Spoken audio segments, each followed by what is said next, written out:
bienvenue, honorable. Merci beaucoup. Merci d'avoir accepté l'invitation de Femmes et Pouvoir. C'est avec plaisir que je viens à cette invitation. Merci beaucoup. Veuillez vous asseoir. Merci.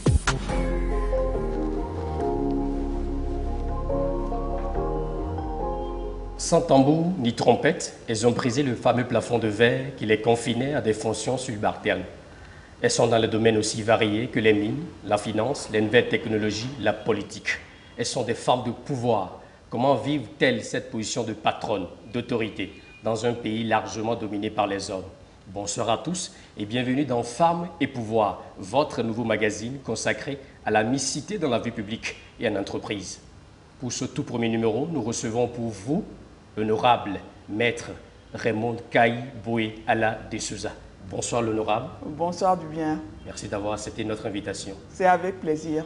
Je rappelle que vous êtes également délégué national du mouvement des femmes unir, MFU. Oui, c'est un vrai. mouvement très actif, dédié aux œuvres sociales du président de la République. C'est bien ça? En fait, le mouvement des femmes unir est l'aile marchante du grand parti unir. Nous sommes les femmes qui sont là pour le parti et nous travaillons pour le parti.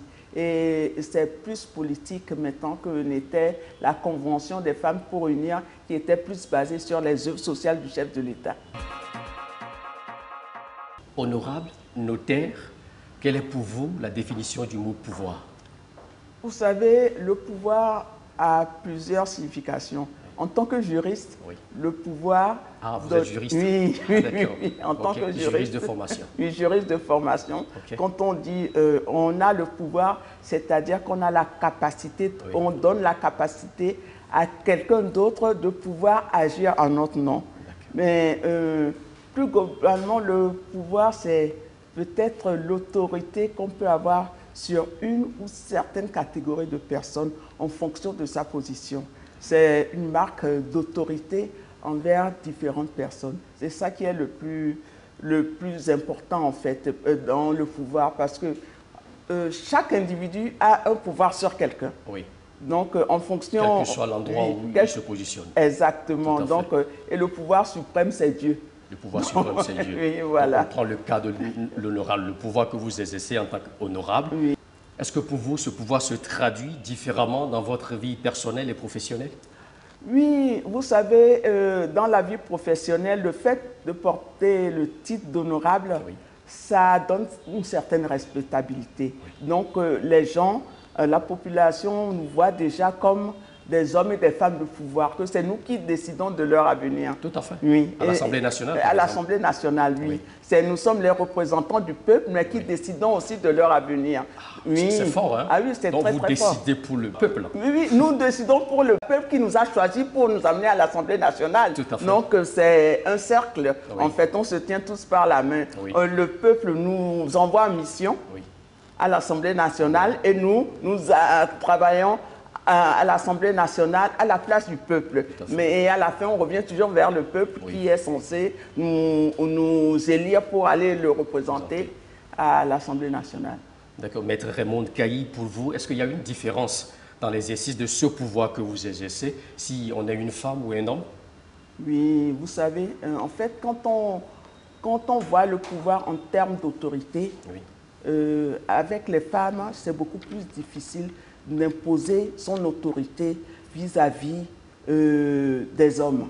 Des hommes en général, hein, des hommes avec grand H. Grand H. Parce que dans les mentalités, les femmes sont toujours un peu considérées comme le sexe faible. Oui, tout à fait. Oui, et donc... Elle est toujours reléguée en second plan. Exactement. Et en même temps, faut avoir une certaine carrure, une certaine stature en tant que femme pour pouvoir s'imposer. Tout à fait. Dans la société largement dominée par les hommes. Exact. Dans une société largement dominée par les hommes, où les hommes ne sont pas majoritaires. Je vous rappelle que le dernier recensement... Mais pourtant, c'est nous qui dominons. Oui, c'est nous vous qui gouvernons. dominez, malheureusement. Oui, c'est vous qui dominez, mais Oui. en fait, la conquête du pouvoir par les femmes se concrétise un peu Un plus, peu. de plus en plus dans nos sociétés, surtout grâce à la politique d'ouverture du chef de l'État vis-à-vis des femmes. Voilà. Merci beaucoup, honorable. Tant que les femmes ne participent pas à la prise de décision, nous ne pourrions pas atteindre le développement inclusif. Votre réaction à cette phrase? Oui, c'est une phrase que le président de la République a prononcée. Oui. Et je pense qu'il a tout compris, en fait, en ce qui concerne les femmes.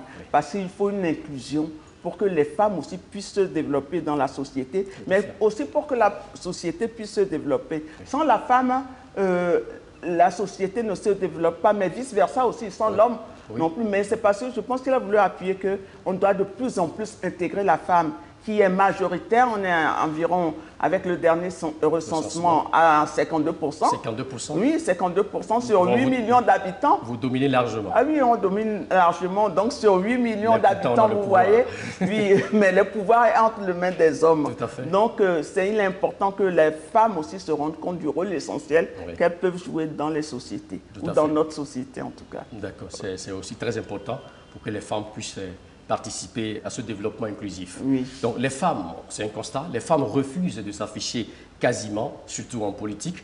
Elles refusent de faire sortir leur tête, comme on le dit.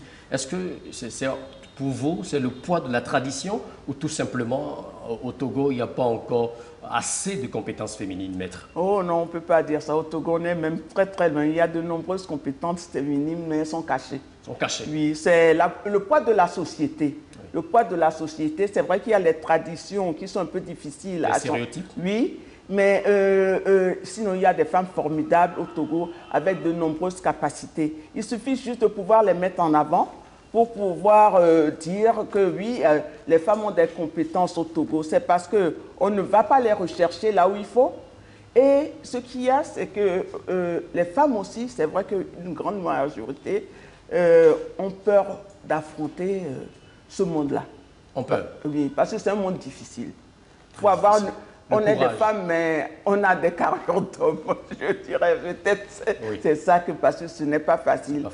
Ce n'est pas facile d'être une femme, surtout dans le milieu politique, qui est aussi dominé que par des hommes. Et comme je le dis, c'est grâce à l'ouverture que donne le chef de l'État à la femme que nous sommes acceptés de plus en plus dans le monde politique. Et vous voyez bien que dans notre pays, c'est notre seul grand parti, Union pour la République, oui, qui est structuré, qui est très bien qui est très bien structuré sur tout l'étendue du territoire. Notre maillage est terrible, aucun parti n'a. Vous prêchez pour votre chapelle, hein, honorable. Ah non, je ne prêche pas pour la chapelle, mais en fait, ce n'est que le constat et toutes les forces doivent le reconnaître. Merci beaucoup, honorable. Oui. Votre commission à l'Assemblée nationale, c'est les droits de l'homme en général. Aujourd'hui, ici, vous avez la possibilité de dresser un état des lieux. Que direz-vous en premier? En fait, ça dépend de quel côté on fait cette approche-là, de quelle approche on a des droits de l'homme. Oui, au niveau côté féminin, bien évidemment. Hein. Côté féminin, en fait, les femmes ont des droits, mais qui sont bafoués. Bafoués, oui. Oui. Qu'est-ce qui est cela? Mais il faudrait qu'en fait, elles le disent aussi, parce que, ou qu'elles veuillent exercer ces droits, parce qu'elles savent qu'elles ont des droits, mais elles se replient aussi sur elles-mêmes. Au Togo, on a cette chance-là d'avoir nos droits, mais c'est peut-être la façon de les exercer qui est difficile. Parce que nous sommes arrivés non seulement à travers, par exemple, le code de la famille, qui institue l'homme, aussi bien l'homme que la femme, comme chef de famille, à instaurer une égalité. Mais maintenant, est-ce que la femme est consciente de cette responsabilité-là? Et quand on dit qu'on instaure que les femmes et les hommes sont à égalité, ce n'est pas que dans le foyer, on doit se bagarrer, dire là, je suis à égalité avec l'homme, donc je fais ce que je veux. Non, ça ne veut pas dire ça. On est femme et on est homme. Et chacun a sa responsabilité. Oui, par exemple, à la maison, quand une femme accouche, on ne peut pas demander à l'homme de lui donner la tétée parce qu'il n'est pas fait pour ça. Tout à fait. Il n'est pas fait pour ça. Donc, on est femme et puis on est homme. Donc, biologiquement, il y a déjà cette différence qu'on doit pouvoir respecter. Donc, cette égalité-là, c'est une égalité dans les droits. Et c'est ça qui est important, aussi bien dans les droits de tous les jours que dans les droits successoraux qui ont tendance à être bafoués à l'intérieur. J'insiste toujours sur la femme rurale, parce que là, avec le dernier recensement, on se rend même compte que la majorité de la population, je crois plus de 4 millions, habite dans les zones rurales. Au fin fond du Togo. Au fin fond du Togo. Qu'est-ce qu'il y en est de ces femmes-là? Quel est leur pouvoir, elles, qui vivent dans ces zones rurales-là? C'est ça qu'il faut voir. Il ne faut pas qu'on se focalise toujours sur nous, les femmes urbaines. La zone urbaine. Voilà. Merci beaucoup, honorable. Lors de la Journée internationale des droits de la femme, c'est écrit sur la page Twitter du président de la République, je cite, « Vous êtes les symboles vivants de notre réussite collective ». Quand vous écoutez cette phrase, quel commentaire cela vous inspire? Non, c'est une femme qui me fait plaisir. Elle me fait encore plus plaisir par la personne qui l'a prononcée, c'est-à-dire le président de la République. Et c'est lui le mieux placé pour pouvoir le dire, parce que c'est lui qui a la pointe du leadership de la femme au Togo. Il a fait beaucoup. La pointe. Oui, il est à la pointe, il a fait beaucoup. Et je peux dire même que la France l'a suivi. Oui, en nommant également une première femme aussi à la tête du gouvernement. Et à l'Assemblée nationale aussi, il y a une femme. Également. Donc, vous voyez qu'on est traité de pays en développement, mais nous sommes à la pointe de certaines décisions qui ont des retentissements dans le monde entier. Et quoi de plus exaltant pour une femme d'entendre cette phrase-là? Parce que ça veut dire que le président de la République, à travers ses mots, a reconnu l'importance de la femme. L'importance de la femme. Oui, dans le développement de notre société. Oui. Et c'est ensemble qu'on le fait. Oui. Il le fait avec nous, en fait. Donc, c'est un bon leader. Vous savez, en fait, cette qualité de champion lui a été reconnue avec la distinction Hifoshi qu'il a eu. ONU Femmes, bien évidemment. ONU Femmes que Oulimata, la directrice générale de... C'est à l'époque, qui est maintenant ministre des Finances au Sénégal. Tout à fait. Et donc, je pense que c'est à l'international qu'on reconnaît en fait son leadership. Oui, son leadership à travers la femme. Alors, maître, si vous avez une seule seconde pour changer le monde, par quoi commenceriez-vous? Et pourquoi? Je commencerai par les femmes. Par les femmes. Oui, par les femmes, parce que les femmes sont au cœur de la société et c'est elles qui peuvent changer beaucoup de choses. Si on donne les moyens aux femmes pour pouvoir se développer, vous allez voir que le visage du Togo va changer tout de suite. Donc, je donnerai plus de pouvoir aux femmes. En faisant, oui, plus de pouvoir aux femmes, en leur donnant les moyens financiers et puis le moyen matériel pour pouvoir faire prospérer la société ou les gens qui les entourent. Et en prospérant, c'est-à-dire que quand on donne ça à une femme, sa famille prospère, son entour prospère. Son mari également. Son mari, même s'il est déjà quelque part. Oui, même s'il est déjà quelque part, il n'est pas à l'aise tant qu'il n'ait une femme à côté. Donc, c'est ça qui est très important. Donner ce pouvoir-là aux femmes pour pouvoir changer la physionomie de notre pays, ça c'est important. C'est ce que vous avez fait. Si on vous donne cette baguette magique. Oui, si on me donne cette baguette magique, que les femmes sortent un peu plus.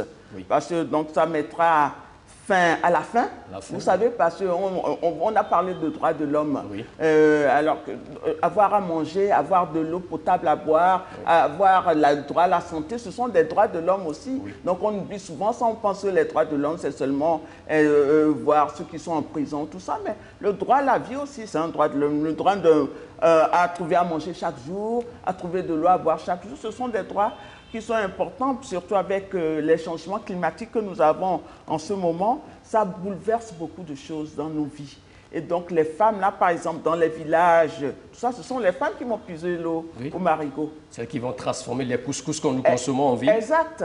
Donc tout ça, vous voyez que la femme, il y a beaucoup de choses qui pèsent sur la femme. Et en lui donnant plus de pouvoir ou en la mettant à l'aise, ça peut permettre à beaucoup d'autres personnes d'être à l'aise aussi. Donc, si vous avez cette baguette magique-là, vous allez miser en gros sur les femmes. Oui, sur les femmes. Merci beaucoup, honorable. Elle est au cœur de l'assiette des plus hautes autorités de l'État togolais. Je veux bien évidemment parler de la jeunesse. Un mot à leur endroit, surtout la gente féminine qui nous regarde en ce moment. Oui, en fait, la gente féminine qui nous regarde en ce moment, j'aimerais les encourager à aller de l'avant. Parce qu'aujourd'hui, dans notre monde, vous savez, le monde est devenu un village planétaire. Et on doit pouvoir être comparé à une femme, une jeune fille qui est au Togo, doit pouvoir se comparer à une jeune fille qui est aux États-Unis. Il ne doit pas avoir de différence. Donc, je les pousse à aller de l'avant, à s'acquérir les technologies d'aujourd'hui pour pouvoir survivre dans le monde de demain. Dans quel domaine peut-être, par exemple ça peut être dans tous les domaines, en fait. Tous les domaines. Secrétariat, par exemple? Non, ou communication? Non, en fait, le secrétariat, c'est un domaine dans l'imagination collective. C'est réservé aux femmes. Hein, oui. Donc, il n'y a pas besoin de retourner encore là-bas. Dans quel domaine précisément? Technologie, informatique, ingénieur, mathématiques. Okay. Les sciences et technologies, c'est porteur pour demain. Donc, à éviter même les secteurs classiques. Ou même, je peux dire, les femmes peuvent être maçons, oui, conducteurs, conductrices routières. Oui. Tout ça, il y a beaucoup de choses à faire. Il faut changer les mentalités, les métiers d'hommes. Il ne faudrait pas qu'on dise aujourd'hui, qu'on dise plus tard, dans quelques années, non, ce sont des métiers réservés aux hommes. Si tu es une femme et tu veux vouloir jouer avec un camion, en étant enfant, ben, on t'achète un camion, quoi, un cadeau de Noël. C'est vrai que c'est un peu plus... Il n'y a pas les moyens. Non, un mini-camion pour pouvoir jouer. Oui. On a un problème de nourriture, on peut passer un mini-camion pour l'enfant. Non. Parce que quand la femme aura tout ce pouvoir-là, les choses vont changer. On va changer les choses et la famille sera un milieu où on trouvera l'équilibre aussi et les enfants seront épanouis. Donc c'est ça qui est très important aussi. Oui. Merci beaucoup, honorable. C'est moi qui vous remercie du bien et j'espère qu'on aura l'occasion de discuter de d'autres côtés de la femme qui puissent permettre... Quoi par exemple? Non, par exemple, le quotidien de la femme togolaise.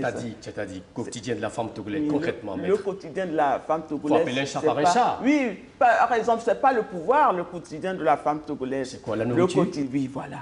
Voilà. Comment faire pour que la femme togolaise soit épanouie aussi bien dans son foyer.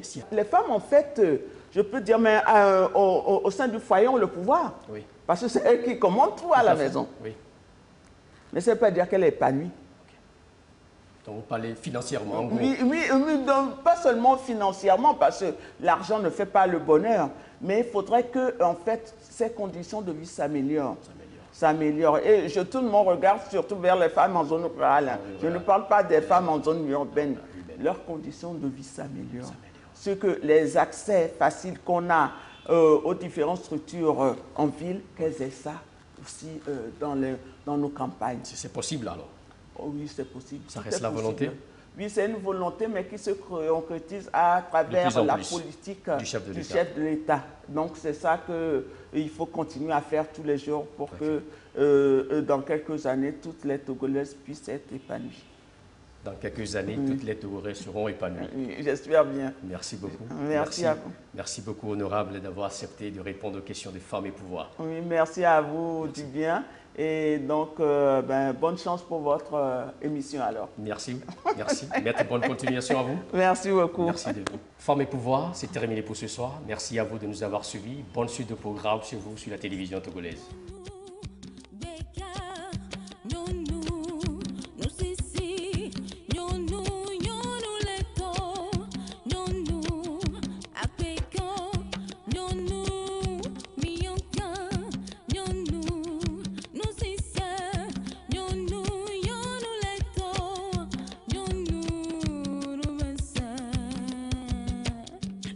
Un être à pouvoir.